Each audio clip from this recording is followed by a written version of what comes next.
लोकसभा या विधानसभा के चुनाव से ठीक पहले बहुजन समाज पार्टी के ऊपर कार्रवाई की कई सारी पुरानी खबरें आपको याद होगी। चाहे वो आकाश आनंद के पिता आनंद कुमार के ऊपर कार्रवाई की हो, चाहे इससे पहले बहुजन समाज पार्टी के कार्यालयों के ऊपर छापा मारने की खबरें भी आप लोगों को याद अक्सर होगी कि चुनाव से ठीक पहले बहुजन समाज पार्टी के साथ इस तरीके की घटनाक्रम कांग्रेस के शासन में भी और उसके बाद भारतीय जनता पार्टी के आने के बाद भी लगातार जारी रही है। अब खबर यह मिल रही है कि लोकसभा चुनाव से ठीक पहले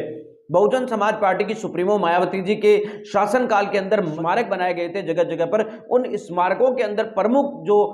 रणनीतिकार थे उनके घरों पर छापे हैं वो पड़ना शुरू हो चुके हैं। कुछ लोगों का यह भी कहना है कि ये छापे पटककर बहुजन समाज पार्टी या बहुजन समाज पार्टी के अध्यक्ष बहन मायावती जी को संकेत है वो दिए जा रहे हैं। दरअसल आपको बता दें कि कल ये कार्रवाई मिल रही है कि एक नया मुकदमा दर्ज करके जो बहुजन समाज पार्टी के शासनकाल के अंदर एक प्रमुख हुआ करते थे और जिनके नेतृत्व के अंदर ये स्मारक है वो बीएसपी अध्यक्ष मायावती जी के शासनकाल में बने थे, उन स्मारकों को लेकर जांच है वो फिर से शुरू हुई है। बताया जा रहा है कि इस मामले के अंदर सोमवार को एक नई जो है एफआईआर दर्ज की गई है। आय से अधिक संपत्ति के मामले में फंसे पूर्व राजकीय निर्माण विभाग के पूर्व एमडी जो बीएसपी सुप्रीमो मायावती जी के शासनकाल में काफी ताकतवर माने जाते थे, पूर्व एमडी सीपी सिंह के ठिकानों पर जगह जगह पर आपको बता दें कि विजिलेंस की टीमें छापेमारी कर रही है। विजिलेंस की टीमें कल 6 जगह पर उन्होंने की लखनऊ, देहरादून, दिल्ली के ठिकानों पर पहुंची जहां पर उन्होंने कई ज्यादा बैंक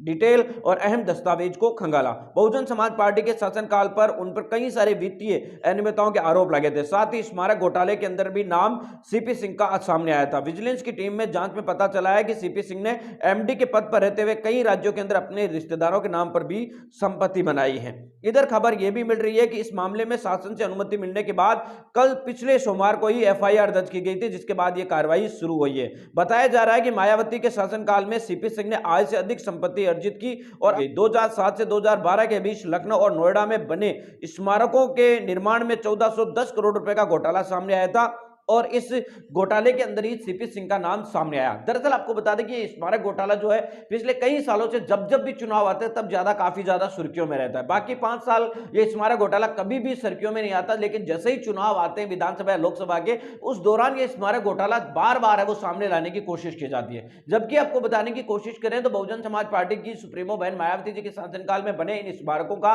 राजस्व भी काफी शानदार रहा है। उत्तर प्रदेश की शासन और सरकार के अंदर इस जो ये पार्क है इनके निर्माण के बाद जो राजस्व आता है वो भी बहुत ही आता है और पर्यटन के स्थल के क्षेत्र से देखें तो अभी ये स्मारक काफी ज्यादा लखनऊ और ग्रेटर नोएडा सहित कई इलाकों की शान बढ़ाते हैं। लेकिन यहां पर सवाल ये खड़ा होता है कि आखिर चुनाव से पहले इस तरीके की कार्रवाई क्या कोई संकेत देती है या फिर बहुजन समाज पार्टी या बहुजन समाज पार्टी के अध्यक्ष बहन मायावती जी तक इसका एक संदेश पहुंचाने की है वो कोशिश इसके जरिए की गई है। अब देखना दिलचस्प होगा कि लोकसभा चुनाव 2024 में भारतीय जनता पार्टी विपक्ष को किस तरीके से रोकता है और किस तरीके से विपक्ष भारतीय जनता पार्टी का सामना कर पाता है।